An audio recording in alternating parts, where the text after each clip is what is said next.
வணக்கம் நட்புகளே, மேகவாணி ஆடியோ நாவல் சேனல்களுக்கு உங்களை அன்புடன் வரவேற்பது நான் உங்கள் ஆர்ஜே காமாட்சி. அத்தியாயம் 46. பிரில்லியன்ட் கேடி என அவளது தலையை கலைத்துவிட்டு பாராட்டிய சஜித், ஏண்டி திருடி சேர்த்த காசுலயாவது படிப்ப கண்டினியூ பண்ணிருக்கலாம்ல என கேட்டான் ஆதங்கமாக. அவனை ஒரு மாதிரியாக பார்த்தவள், ஆமா, நான் திருடுற 5-10 காசுல அம்ஜிக்கரையில இடம் வாங்கி போட்டிருக்கேன் பாரு, அதெல்லாம் திங்க தங்கவே காலி ஆகிடும்.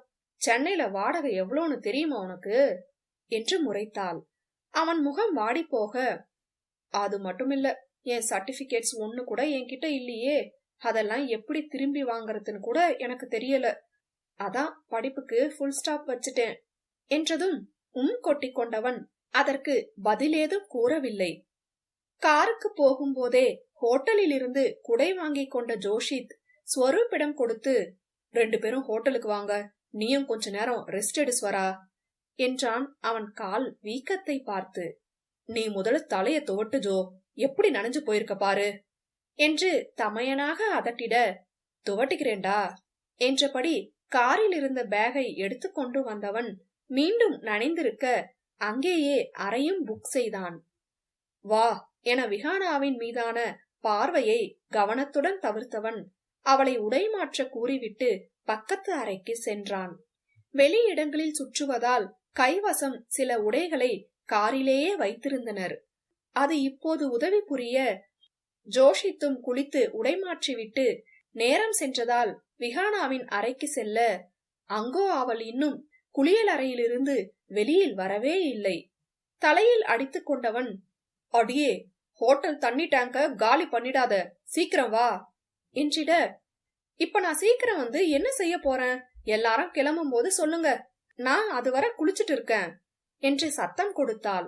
அவனோ விழித்து, அடி பாவி, இவ்ளோ நேரம் குளிச்சா ஜன்னி வந்துடும்டி என்றிட, அதெல்லாம் எனக்கு வராது, ஒரு 5 சோப்பாவது போட்டு குளிக்காம வெளியில வரமாட்டேனாக்கும் என்று பழக்க தோஷத்தில் கூறிவிட ஜோஷித்தின் இதழ்கள் ரசனை புன்னகை பூத்தது.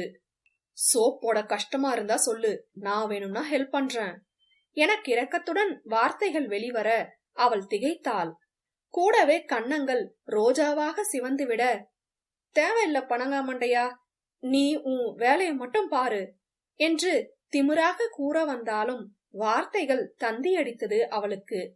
மவளே, இப்ப மட்டும் நீ குளியல முடிச்சிட்டு வெளியில வரல, நான் சொன்னதுதான் நடக்கும் என பேண்ட் பாக்கெட்டினுள் கையை விட்டபடி சிரிப்பை அடக்கி கொண்டு கூறினான்.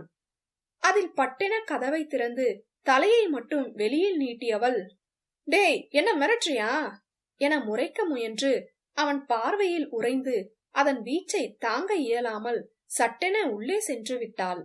அவசரமாக உடையை மாற்றிக்கொண்டு தலையில் துண்டை சுற்றி கொண்டு வெளியில் வந்தவள் அவனை பாராமல் டிரெஸ்ஸிங் டேபிள் கண்ணாடி முன் சென்று நின்று கொள்ள அவனது பார்வை அவளையே சுற்றி வந்தது.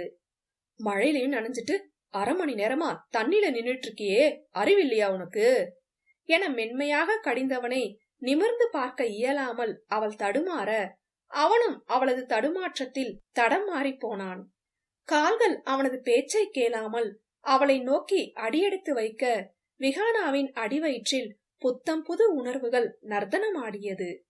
அவள் முதுகில் உரசும்படி நின்றவன் தலையில் கட்டியிருந்த துண்டை அவிழ்க்க எச்சிலை விழுங்கியபடி நின்றவளுக்கு தயக்கமும் நாணமும் சரிபாதியாக துளைத்தெடுத்தது.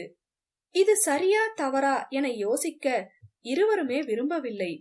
இந்த நிலை ரசிக்கும்படியாக இருக்க அவளும் ரசித்தாள், அவனையும் அவனுடனான இந்த பயணம் கொடுக்கும் அனுபவத்தையும்.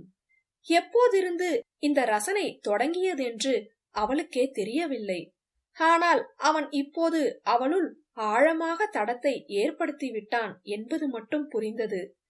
எதிர்காலம் இல்லாத இந்த உறவுக்கு பெயர் வைக்க வழி இல்லாமல் அவனை தடுக்கவும் தோன்றாமல் சிலையாகி நின்றாள் விஹானா.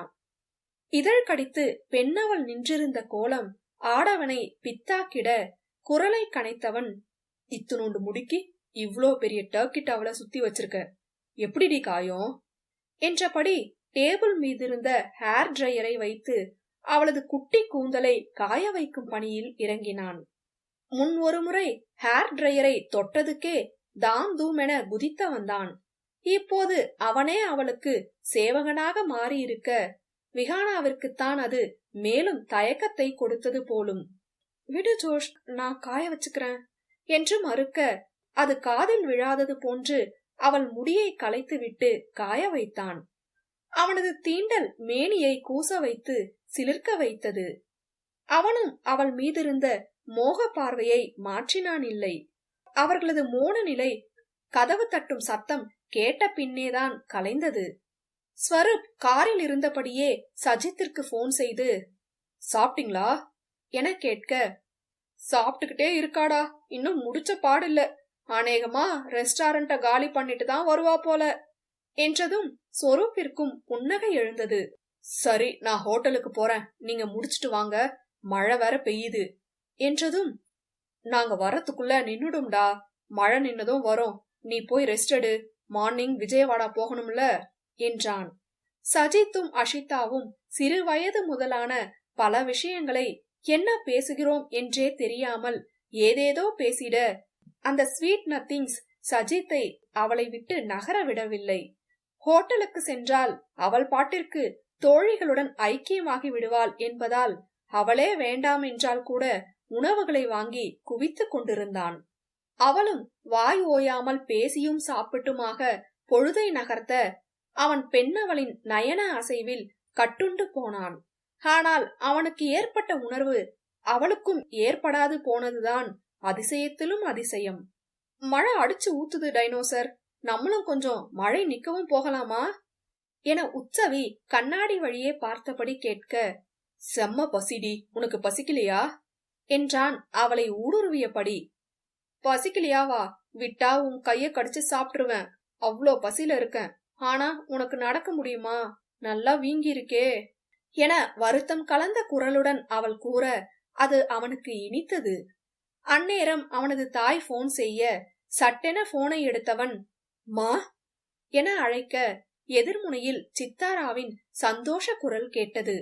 ஸ்வரா, அப்பா கண்ணு முழிச்சிட்டாருப்பா, உன் சித்தப்பாக்களுக்கும் இப்ப பரவாயில்ல, ஐசியூல இருந்து நார்மல் வார்டுக்கு மாத்திட்டாங்க என்ற சந்தோஷ செய்தியை கூற அது அவனையும் மகிழ்வாக்கியது.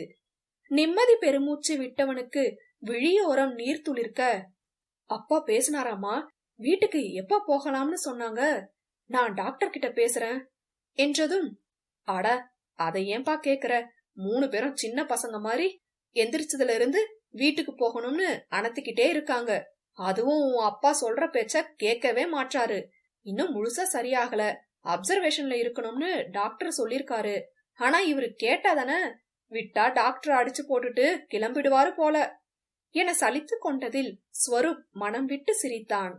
அவருக்கு எப்பவுமே ஹாஸ்பிட்டல்னா அலர்ஜி தானமா, முடிஞ்ச அளவு நான் சீக்கிரம் வந்துடுறேன், அதுவரை அவரை பொறுமையா இருக்க சொல்லுங்க, அங்க நம்ம ஆளுங்க எப்பவுமே இருப்பாங்க காவலுக்கு, உங்களுக்கு தேவையானது எல்லாம் அங்க வந்துடுமா என்றதும், நீங்க போன வேலை என்ன ஆச்சுப்பா என கேட்டார். கிட்டத்தட்ட நெருங்கிட்டோமா, நீங்களும் கவனமா இருங்க, அத்தை மாமா எல்லாரும் இருக்காங்க தானே என கேட்டதும், அதெல்லாம் இருக்காங்க ஸ்வரா, பாவம் என் மருமகளும் ராத்திரி முழுக்க தூங்காம கூடவேதான் இருந்தாங்க, வீட்டுக்கு போயிட்டு வர சொன்னாலும் கேட்க மாட்டாங்கப்பா, உங்களுக்கு கல்யாணம் மட்டும்தான் ஆகல, மத்தபடி வீட்டு மருமகளுங்களாவே மாறிட்டாங்க என பேசிக்கொண்டே சென்றதில் ஸ்வரூப் விழியிடுங்க அமைதியானான். அவர் பேசியதெல்லாம் உற்சவிக்கும் நன்றாகவே கேட்டது. அவனது மலர்ந்த முகத்தை ரசித்திருந்தவள் அவனை சைட் அடிக்கும் பணியை செவ்வனே செய்ய, பாருடா ரொம்பத்தான் லவ் போல என புருவத்தை உயர்த்தினாள். அவனோ உற்சவியை அழுத்தத்துடன் பார்த்தபடி, மா யாரு இருந்தாலும் இல்லைனாலும் நீங்க ஹாஸ்பிட்டலை விட்டு நகராதீங்க, அப்பா கூடவே இருங்க, சித்திங்க கிட்டையும் சொல்லி சித்தப்பாங்க கூடவே இருக்க சொல்லுங்க என்று கண்டிப்பாய் கூற, அவரை விட்டு நகரவே இல்லப்பானா என்றதுமே சற்று ஆஸ்வாசமானவன், நான் நேர்ல வந்து பேசிக்கிறேம்மா, அப்பப்போ எனக்கு அப்டேட் கொடுங்க என்று போனை வைத்தவனுக்கு சினம் பீரிட்டது. இருங்கடி, உங்க அண்ணனோட வண்டவாளம் எல்லாம் முழுசா தெரியட்டும், உங்க 4 பேரையும் தூக்கி போட்டு மிதிக்கிறேன், நடிக்கிறாங்க என பல்லை கடித்து கொண்டான். ஸ்வரு, மழை கொஞ்சம் குறைஞ்சிருக்கு, குடைய பிடிச்சிட்டு போயிடலாமா என உற்சவி அவனது எண்ணத்தை கலைக்க இருவரும் இறங்கி ஒரே குடையில் நடக்கத் தொடங்கினர். இந்த காலம் ரொம்ப ஊனாத சொரு என அவனது காலை பார்த்தே நடக்க அவன் வாகாக அவளது தோள் மீது கையை போட்டுக் கொண்டான். அவள் நிமிர்ந்து முறைக்க, குடைய தூக்கி பிடிடி, சாரல் அடிக்குது என அதிகாரம் வேறு செய்ய அவன் கையில் குடையை கொடுத்தவள், ஏதோ சைட் அடிச்ச பாவத்துக்கு உனக்கு குடை பிடிச்சிட்டு வந்தா நீ ரொம்ப ஓவராத்தான் போற டைனோசர் என வெகுவாய் சிலுப்பிக் கொண்டதில் அதரம் மடித்து புன்னகைத்தான். அவளை இன்னும் தன் அருகில் இறுக்கிக் கொண்டதில் இருவரின் தோள்களும் ஒன்றை ஒன்று உரசிக்கொள்ள மண் வாசமும் மங்கையின் வாசமும் கலந்தடித்து ஆண்மகனின் கட்டுப்பாடுகளுக்கு ஆட்டம் காட்டியது. அத்தியாயம் 47. ஸ்வரூப் அவதேஷ் மூச்சை இழுத்து பிடித்தபடி நடக்க உற்சவிக்கோ அவனது தீண்டல் கூட உரைக்கவில்லை போலும். இரத்த கட்டு ஏற்பட்ட காலை அவ்வப்பொழுது பார்த்து கொண்டவள் அவனுடனே மெதுவாக நடந்து வந்தாள். அடிப்பட்ட போது கூட வலி தெரியவில்லை. இப்போது நடக்கும் போது காலில் சுல்லென்று வலி எழ ஒரு காலை ஊனாமல் நின்றவனிடம், வலிக்குதா? அடிப்பட்டப்பவே நல்லா தேய்ச்சி விட்டுருக்கணும் சொரு, ரத்த கட்டு பேண்டேட் வேற இல்ல, இங்க ஹோட்டல்ல கேட்டு பாக்கலாம், ஃபர்ஸ்ட் எய்ட் கிட்ல வச்சிருக்காங்களான்னு, என்ன பிடிச்சிட்டே நட என்றவாறு அவளும் அவனை அணைத்தவாறு பிடித்து கொண்டாள். மழை சுத்தமாக நின்று விட்டதில் குடையை வாங்கி மடக்கி வைத்தாள். என் வெயிட்ட உன் மேல போட்டா உன்னால நடக்க முடியாது விஷா, ஐ கேன் மேனேஜ் என்றான் அவளது அக்கறையை ரசித்தவாறு. அதெல்லாம் நடந்துடுவேன், நீ காலை ஸ்ட்ரெயின் பண்ணாத, இன்னும் வீங்கிட போகுது என்றவள் அவனை தாங்கி நடக்க எத்தனிக்க பாவம் அவளால் அடுத்த அடி கூட எடுத்து வைக்க இயலவில்லை. சட்டென நின்று அவன் வயிற்றை கதவு தட்டுவதை போல தட்டி பார்த்தவளை புரியாமல் நோக்கியவன், என்னடி செய்ற என கேட்டதில், இல்ல நீ சதையும் ரத்தமும் உள்ள மனுஷன்தானா இல்ல இரும்புல செஞ்ச டைனோசரான்னு செக் பண்ணுனேன், என்ன ஒரு 250 கிலோ இருப்பியா என பரிதாபமாக கேட்க அவன் வாய்விட்டு சிரித்து விட்டான். இல்ல அதை விட டபுள் என நக்கலாக சிரிக்க, ஆத்தாடி உனக்கு ஹெல்ப் பண்ண நினைச்சா என் ஷோல்டர் கழன்றும் போல, அப்புறம் என் பாடியை தூக்கிட்டு போக 4 பேர் வேணும் என எப்போதும் போல விளையாட்டாய் பேசிட அவள் வாயில் சப்பென அடித்தான். எதல விளையாட்டு பேச்சு பேசுறதுன்னு விவஸ்தை இல்லையா உனக்கு, போடி முதல்ல என உஷ்ணத்துடன் கண்டித்து மெல்ல தள்ளிவிட அவள் 2 அடி பின்னால் நகர்ந்து விட்டாள். அந்நேரம் சஜித்தும் அஷிதாவும் அங்கு வந்து விட்டனர். இப்ப என்ன சொல்லிட்டேன்னு அடிச்ச என வாயை தேய்த்து கொண்டவள் சண்டைக்கு நிற்க, அஷிதாதான், அடடா ஆரம்பிச்சிட்டீங்களா, எப்ப பார்த்தாலும் ஆர்கியும் சண்டையுமா போட்டு எங்களை என்டர்டெயின் செஞ்சுக்கிட்டே இருக்கீங்களே, உங்களுக்கு போர் அடிக்காதா என இருவரையும் வார சொரூப் கடுப்பாகி, ஏய் அவளை கூட்டிட்டு போய் தொலை என்று அஷிதாவிடம் பாய்ந்தான். நான் என்ன செஞ்சேன் என்ற ரீதியில் விழித்த அஷிதா உர்ரென்று நின்ற உற்சவியை இழுத்து கொண்டு செல்ல சஜித் தான், என்னதாண்டா பிரச்சனை உங்க 2 பேருக்கும் என்றான். அதற்கு பதில் கூறாமல் சஜித்தின் உதவியுடன் அறைக்கு வந்து விட்டான். கட்டிலில் வந்து தொம்மென விழுந்தாள் அஷிதா. கிட்டத்தட்ட 1 வாரமா நாயா பேயா அலையிறோமே, கிட்னாப் பண்றவனை கண்டுபிடிச்சா நமக்கு என்ன தருவாங்க டால்ஸ் என விட்டத்தை பார்த்தபடி கேள்வி எழுப்பினாள். அவள் அருகில் உற்சவியும் சோர்வாக படுத்துவிட, சரோஜா தேவி யூஸ் பண்ணுன சோப்பு டப்பாவை கொடுத்து நம்மள பெருமைப்படுத்தி திரும்பி ஊருக்கு அனுப்பி விடுவானுங்க, ட்ரெயின் டிக்கெட் மட்டும் ஃப்ரீயா போட சொல்லிடலாம் என்றதும் சோ சேட் என உதட்டை பிதுக்கினாள். விஹானா இன்னும் டிரெஸ்ஸிங் டேபிளின் முன்தான் நின்றிருந்தாள். அஷிதா வந்து கதவை தட்டியதில்தான் ஜோஷித் தன்னுணர்வுக்கு திரும்பி அவன் அறைக்கு சென்று விட்டான். இவளோ அத்தனை சீக்கிரம் அவனது தீண்டலை விட்டு வெளியில் வர இயலாமல் அங்கேயே நின்றாள். இதழ்கள் வெட்க முறுவலை அவ்வப்பொழுது வெளிக்காட்டியபடியே இருந்தது. அடி விகா, அந்த 4 முடிய எவ்வளவு நேரம் காய வைப்ப, வந்து படு, அடுத்து விஜயவாடா போய் எத்தனை நாள் வாடணுமோ தெரியாது என்று அஷிதா அவளை அழைக்க, அந்நேரம் கதவை திறந்து கொண்டு ஜோஷித் உள்ளே வந்தான். வந்துட்டான், 5 நிமிஷம் நிம்மதியா விட மாட்டானுங்க என்று உற்சவி முணுமுணுக்க அஷிதா படுத்து காலை ஆட்டியபடி, ஹே மேன், கேர்ள்ஸ் இருக்கிற ரூமுக்குள்ள கதவை தட்டாம வர மேனஸ் இல்ல உனக்கு என எகத்தாளமாக கேட்க, அவள் காலை கீழே தட்டி விட்டவன், ஓ நீங்கெல்லாம் கேர்ள்ஸா, எழுதி ஒட்டுங்க என முறைத்தவன், விகா வா வெளியில போகணும் என்று அழைத்தான். அவனை கண்டதுமே மின்னிய விழிகளை அவனும் ரகசியமாக ரசித்து கொண்டுதானே இருந்தான். அவள் விருட்டென எழுந்து கொள்ள, உற்சவி, ரூம்லாம் குடுக்குறீங்களே தவிர கொஞ்ச நேரம் தூங்க விட மாட்டீங்களேடா, இப்ப எங்கடா போறோம் என்று மூச்சிரைக்க, உன்னை யார் இப்ப கூப்பிட்டது, நீ மூடிட்டு தூங்கு, நான் என் அசிஸ்டண்ட மட்டும்தான் கூப்பிட்டேன் என்றதும் அஷிதா, ஐயோ அப்போ உன் உடன்பிறப்பும் அசிஸ்டண்ட வேலை வாங்குறேன்னு வந்துட போறான் ஜோ, என்ன கேட்டா நான் ஆழ்ந்த உறக்கத்துக்கு போயிட்டேன்னு சொல்லிடுடா என கெஞ்சலாக கூற, நமட்டு புன்னகை புரிந்தவன், அவன்லாம் வரமாட்டான், நீங்க ரெஸ்ட் எடுங்க என்று விட்டு விஹானாவை அழைத்து சென்று விட, அவளும் பின்னாடியே சென்று விட்டாள். நாம கிட்ட ஒரு வார்த்தை சொல்லிட்டு போகணும்னு தோணுதா பாரா இவளுக்கு என அஷிதா கூற, அவ என்ன கல்யாணமாகி புருஷன் வீட்டுக்கா போறா, அவளை கூப்பிட்டு வச்சு நல்லா யோசிச்சு பாரு, ராகேஷ் வேற என்னென்ன செஞ்சான், லஞ்சுக்கு சைடிஷ் என்ன சாப்பிட்டான்னு விதவிதமா விசாரிக்கத்தான் செய்வானுங்க என கேலி புரிந்ததில் அஷிதா வாயை பொத்தி கொண்டு நகைத்தாள். எங்கு செல்கிறோம் என்று கூட கேளாமல் ஜோஷித்துடன் காரில் ஏறி அமர்ந்து கொண்டவளை கண்டு கர்வ புன்னகை மின்னியது அவன் இதழ்களில். இருவரும் மௌன மொழியிலும் ஓர பார்வையிலும் அந்நிலையை ரசித்தபடி வர, 3/4 மணி நேர பயணம் கடந்து ஓரிடத்தில் காரை நிறுத்தினான் ஜோஷித்.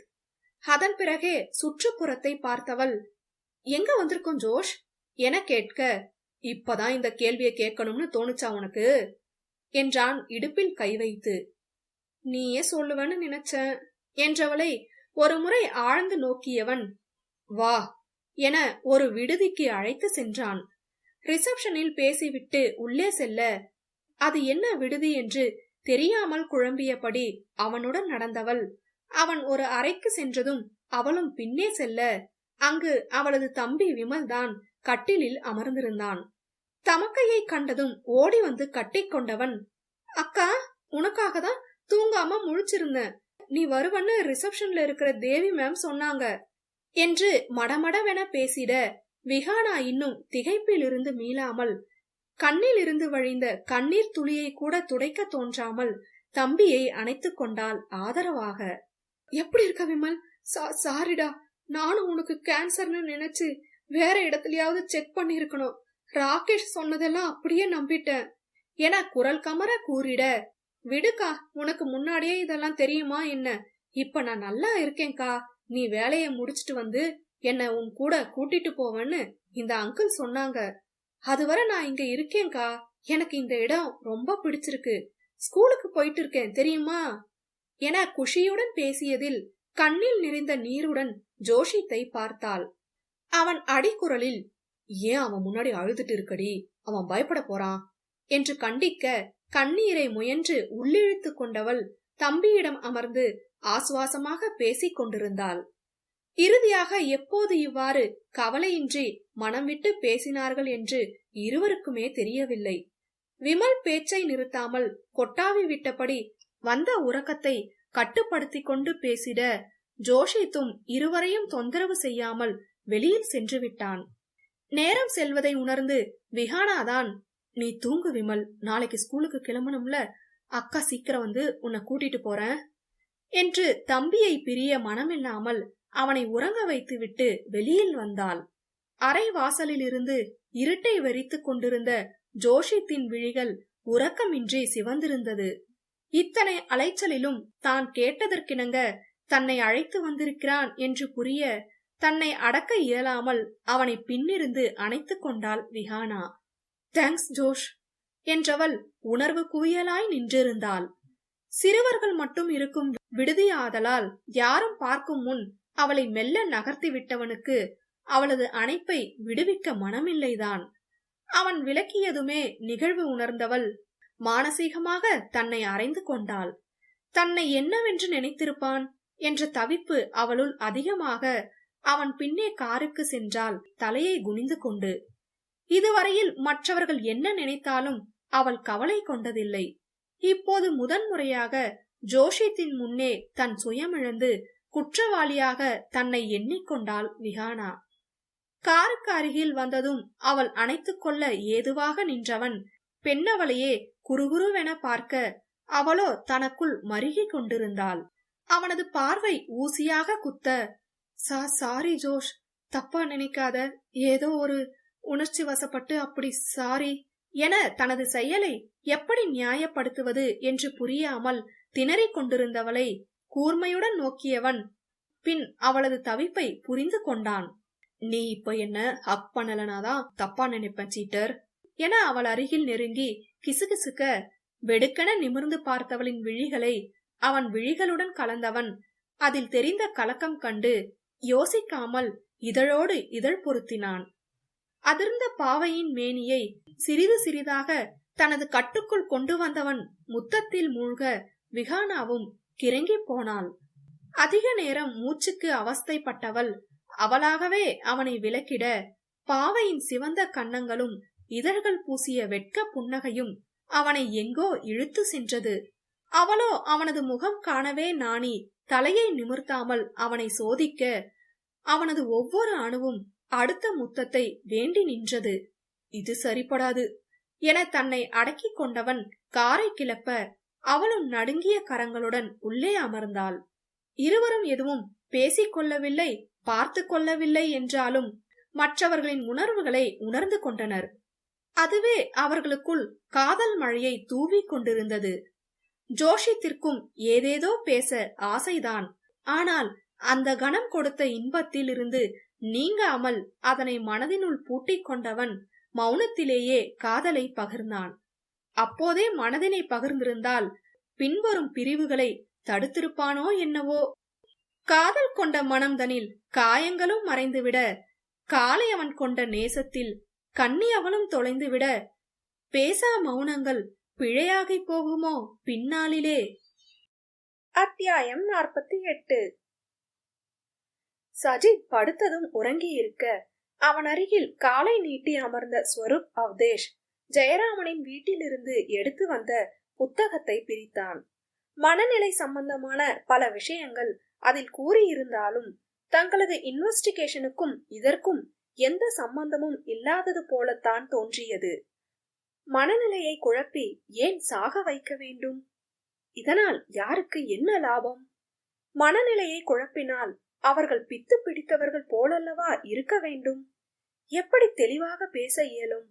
அனைத்துமே ஒன்றுக்கொன்று முரணாக இருக்க புத்தகத்தை தூக்கி எறிந்தவனுக்கு தங்களை சுத்தலில் விடுபவனின் மீது சினம் பெருகியது.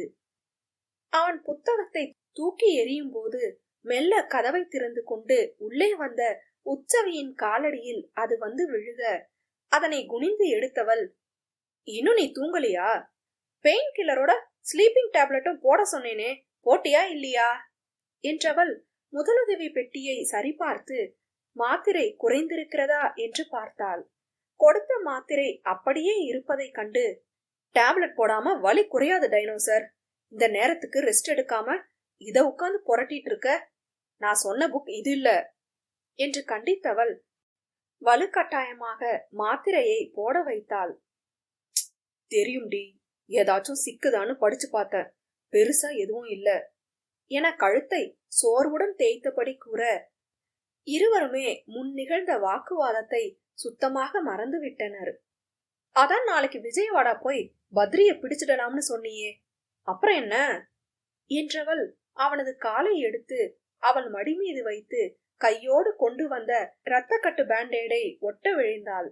இது எங்க இருந்தடி கிடைச்சது இந்த நேரத்துல என அவனும் தயக்கமே இன்றி காலை கொடுக்க, ரிசப்ஷன்ல அப்பவே சொல்லி இருந்தேன், பக்கத்துல மெடிக்கல் எதுவும் இல்ல, இங்க ஸ்டே பண்ணிருக்கிற ஆளுங்க யாராவது வச்சிருந்தா விசாரிச்சு வாங்கி கொடுக்க சொன்னேன் என்றதும், ஹோட்டல்ல இவ்ளோ ஃபெசிலிட்டிஸ் எல்லாம் பண்றாங்களா என்ன என கேட்டான் புருவம் சுருக்கி. அதெல்லாம் செய்ய முடியாதுன்னு தான் சொன்னாங்க. அப்புறம் உன் ஃபேமிலி பேக்ரவுண்ட் பத்தி சொல்லி இந்த துப்பாக்கியை காட்டின பயந்துட்டாங்க என்று அவனது துப்பாக்கியை எடுத்து அவனிடமே நீட்ட அதனை வெடுக்கென பிடுங்கியவன், இதை எப்படி எடுத்த இடியட் என்று பல்லை கடித்தான். நீ எனக்கு கூட பிடிச்சு சேவை செஞ்சுட்டு வந்தியே அப்பதான் என்று இழித்து வைத்தவளை, இந்த மாதிரி பர்சனல் யூஸ்க்கு என் பதவிய நான் பயன்படுத்திக்க மாட்டேன் விஷா, அது எனக்கு பிடிக்காது இன்னொரு தடவை இப்படி செஞ்ச அடிச்சிருவேன் என்றான் அதட்டலாக. டேய், உன் கால் எப்படி வீங்கி இருக்கு பாரு. காலையில வர எப்படிடா வலிய தாங்கிட்டு இருப்ப? நமக்கு போகத்தான் தானமும் தர்மமும். நம்ம வழியில இருக்கும் போது மத்தவங்களுக்கு உதவி செய்யணும்னு அவசியம் இல்ல ஸ்வரூப் என்றாள் அழுத்தமாக. அதனை மறுத்து அவன் பேச வரும்போது அவனை கரம் நீட்டி தடுத்தவள், நீ வேணும்னா பரம்பரை பணக்காரனா இருக்கலாம், மக்களை ஆள்ற அதிகாரத்துல இருக்கலாம், இதெல்லாம் இருக்கிறதுனால எல்லாரும் உன்னை மதிக்கலாம், தலையில தூக்கி வச்சு கூட ஆடலாம். ஆனா இதெல்லாம் இல்லனா உன்னை யாரும் புழுவா கூட மதிக்க மாட்டாங்க. அப்படிப்பட்ட உலகத்துக்கு நீ ஒன்னும் உசுர கொடுத்து சோசியல் சர்வீஸ் பண்ண வேண்டிய அவசியம் இல்ல. இந்த டேஞ்சரான இன்வெஸ்டிகேஷன்ல நீ செத்து போனா உன்னை நினைச்சு 3 நாளைக்கு மேல அழக்கூட யாருக்கும் நேரம் இருக்காது. நமக்கு தேவையான நேரத்துல பயன்படாத பதவியும் அதிகாரமும் இருந்தா என்ன இல்லனா என்ன, உன் ஊர் மக்களையும் சேர்த்துதான் சொல்றேன், இது உன் தம்பிங்களுக்கும் பொருந்தும் என்று திட்டவட்டமாக உரைத்திட, மறுபுறம் இவர்களது பேச்சில் உறக்கம் கலைந்த சஜித், செருப்பு பிஞ்சிடும் என்றான் தலையை நிமிர்த்தி. இவன் இன்னும் தூங்கலையா என முணுமுணுத்தவள், சரி சரி, உன் தம்பிங்க எக்ஸப்ஷன், அவனுங்களுக்கும் சேர்த்துதான் சொல்றேன். ஏதோ ஒண்ணு மண்ணா பழகிட்டீங்களேன்னு ராத்திரி தூங்காம ஃப்ரீயா அட்வைஸ் பண்ணிட்டு இருக்கேன். கேட்டா கேளுங்க, கேட்காட்டி போங்க என்று தோலை குலுக்கி கொண்டாள். சஜித்திற்கு அவள் பேசியது எரிச்சலை கொடுத்தாலும் ஒரு வகையில் சரியாகத்தான் தோன்றியது. சட்டென தலையை உலுக்கி எழுந்து கொண்டவன், உன்கிட்ட கொஞ்ச நேரம் பேசினா நீ என்ன பிரெயின் வாஷ் பண்ணி மனித வெடிகுண்டா மாத்தினாலும் மாத்துவடி, நான் பக்கத்து ரூமுக்கு போய் விட்ட தூக்கத்தை கண்டினியூ பண்றேன் என்று விருட்டென எழுந்து கொண்டான். அவனது கூற்றில் சத்தமின்றி சிரித்தவள், டேய், அங்க உன் அசிஸ்டன்ட் தூங்குறா என கத்திட, நான் கவுச்ல தூங்கிக்கிறேன் என்றபடி வெளியில் சென்று விட்டான். அவர்கள் நேரத்திற்கு 2 அறையே வேக்கண்ட் இருந்தது. பெண்ணவளின் முகத்தையே சலனமின்றி பார்த்திருந்த ஸ்வரூப் அவ்தேஷ் நிதானமாக அவளது கையை எடுத்து தனது கைக்குள் வைத்து கொண்டு, இங்க நாங்க செய்யறது எதையும் எதிர்பார்த்து இல்ல விஷா, நாங்க செத்ததும் எங்களை கடவுளா நினைச்சு கும்பிடணும்னு நினைச்சு இப்படி ஓடல. இதெல்லாம் எங்க முன்னோர்கள் விட்டுட்டு போன கடமை. சித்தூர்ல இருக்கிற ஒவ்வொரு மலை கிராமத்தையும் எங்க சொந்த மண்ணாவும் அங்க இருக்கிற அத்தனை மக்களையும் எங்க குடும்பமாவும் தான் பாக்குறோம். வழி வழியா வர்ற பொறுப்புகளையும் நடைமுறைகளையும் பழக்க வழக்கங்களையும் அதிகாரத்தையும் எங்க மக்களுக்கு நாங்க செய்யற சேவையையும் தட்டி விட்டுட்டு போற பழக்கம் எங்களுக்கு இல்ல. எங்க தாத்தா குடும்ப நெறிகளை எங்களுக்குள்ள ஆழமா திணிச்சிட்டாரு. அத பிடுங்கி வெளியில எரியறது கஷ்டம், அத செய்யவும் மாட்டோம். உலகத்துல இருக்கிற எல்லாருமே சுயநலமானவங்க தான் விஷா. அவங்களுக்காக ஏன் செய்யணும்னு எப்படி வேணா வாழலாம், ஆனா இப்படிதான் வாழணும்னு ஒரு நெறி இருக்குல்ல என நிறுத்தி பொறுமையாக விளக்கம் சொன்னவனை கண்ணிமைக்காமல் பார்த்தாள். தான் பேசியதற்கு அவன் கோபத்தின் உச்சிக்கல்லவா சென்றிருக்க வேண்டும்? அவனது இயல்பு அதுதானே என வியப்பு பரவ விழித்தவளுக்கு வேறொன்று உறுத்தியதில் பேச வாயெடுக்கும் முன் ஒற்றை விரலால் அவள் இதழ்களை மூடினான். இவ்ளோ பேசுறவன் ஏன் மத்தவனை கொல்றன்னு தானே கேக்குற என அவளது எண்ணத்தை அறிந்து அவனே கேள்வியாக கேட்க, அவள் மேலும் கீழும் வேகமாக தலையாட்டினாள். மெல்ல புன்னகைத்தவன், எங்க இடத்துல நாங்க தான் போலீஸ் கவர்மெண்ட் எல்லாம், போலீஸ் ஸ்டேஷன் எல்லாம் சித்தூர்லயும் இருக்குதான், ஆனா அதையும் நாங்க தான் வழி நடத்துறோம். இது காலங்காலமா வர்ற நடைமுறை. உனக்கு புரிஞ்சுக்க கொஞ்ச நாள் ஆகும் விஷா. தப்பு பண்ணவனை பிடிச்சு தண்டனை கொடுத்து டைம் வேஸ்ட் பண்றதுல எனக்கு விருப்பம் இல்ல. தண்டனை கொடுக்கறது தேவையில்லைன்னு தோணுச்சுன்னா சுட்டுடுவேன். அது அவன் செய்யற தப்ப பொறுத்து என்றான் தீர்க்கமாக. இப்போது அவனது புன்னகை கண்டு அவள் விழிகள் வியப்பில் விரிந்தன. சட்டென எழுந்தவள் கட்டிலுக்கு அடியிலும் சுற்றிலும் என்னவோ தேட ஆரம்பிக்க, அவளது செய்கையில் குழம்பியவன், என்னடி செய்யற என கேட்டான். இந்த ரூம்ல போதி மரம் எதுவும் இருக்கான்னு தேடுறேன் டைனோசர். அதிசயமா நீ இவ்ளோ பொறுமையா பேசுறியே. இந்நேரம் உன் தம்பிகளை குறை சொன்னதுக்கும் உன் துப்பாக்கிய அடிச்சதுக்கும் என் கண்ணம் பழுக்கும்னு நினைச்சிட்டு இருந்தேன் என்றால் கன்னத்தில் கை வைத்து. அதற்கும் புன்னகையை பரிசளித்தவன், அந்த போதி மரமே நீதன திருடி என்றான் தலை சாய்த்து. பாருடா, உனக்கு தூக்க மாத்திர வேலை செய்யுதுன்னு நினைக்கிறேன், அதான் தூக்கத்துல ஏதேதோ உளர்ற என குறும்பாய் நகைத்தவளை ஆழ்ந்து பார்த்தவன், நீ சொன்னதுல ஒரு விஷயம் மட்டும் சரி. இப்ப கொஞ்சம் எனக்காகவும் வாழணும்னு தோணுது. அதுக்காக சில கஷ்டமான முடிவையும் எடுக்க வேண்டியது இருக்கு. லெட்ஸ் see என பெருமூச்சு விட்டு கொண்டவனின் வார்த்தைகளில் ஒருவித கவலையும் தோன்றியது. அவளோ ஒன்றும் புரியாமல், ரஸ்க் சாப்பிடணும்னா ரிஸ்க் எடுத்துதான் ஆகணும் டைனோசர் என தத்துவம் கூறிட என்று உச்சு கொட்டி முறைத்தான். அதில் அசடு வழிந்தவள், ஆமா விகாவும் ஜோவும் எங்க என கேட்க அவன் விவரம் கூறியதும், அப்படியா, சொல்லியிருந்தா நாங்களும் போய் அவ தம்பிய பாத்திருப்போம்ல என குறைப்பட்டு கொண்டவள் அங்கிருந்த கவுச்சிலேயே படுத்துவிட்டு, நான் இங்கேயே தூங்கிக்கிறேன், அங்க அஷி தூக்கத்துல உளறிக்கிட்டே இருக்கா என்று புலம்பியபடி சில நொடிகளில் உறங்கியும் விட்டாள். அவளையே சிறிது நேரம் பார்த்திருந்தவன் இரு கைகளாலும் தனது தலையை அழுந்த பற்றி கொண்டான். அந்நேரம் அவனது அலைபேசி ஒலிக்க அவள் உறக்கம் கலையும் முன் விருட்டென அழைப்பை ஏற்றான். எதிர்முனையில் ஓர் ஆடவனின் குரல் ஏளனமாக ஒலித்தது. என்ன மிஸ்டர் ஸ்வரூப், என்ன பிடிச்சு உன் ஊர் பசங்களை காப்பாத்திடுவேன்ற தினகம் அதிகமா தெரியுதே உன்கிட்ட. நீ நினைக்கிறது கனவுல கூட நடக்காதுன்னு புரிஞ்சுக்க ஸ்வரூப் என்ற நக்கல் பேச்சில், பத்ரி என்று கடுகடுத்தான் ஸ்வரூப். என் பேரு விவரம் எல்லாத்தையும் அந்த திருட்டு நாய் சொல்லிடுச்சா? அவளே 1 நம்பர் 420. அவ சொல்றத நம்பி என்ன நெருங்க நினைக்கிறியே, இதனோட பின் விளைவுகளை பத்தி தெரியாம என பாவம் போல் பேசினான். உற்சவியை பற்றி பேசியதும் கோபம் கொழுந்து விட்டு எரிய, நீயும் பின் விளைவுகளை பத்தி தெரியாம என் ஊருக்குள்ள நுழைஞ்சிட்ட பத்ரி.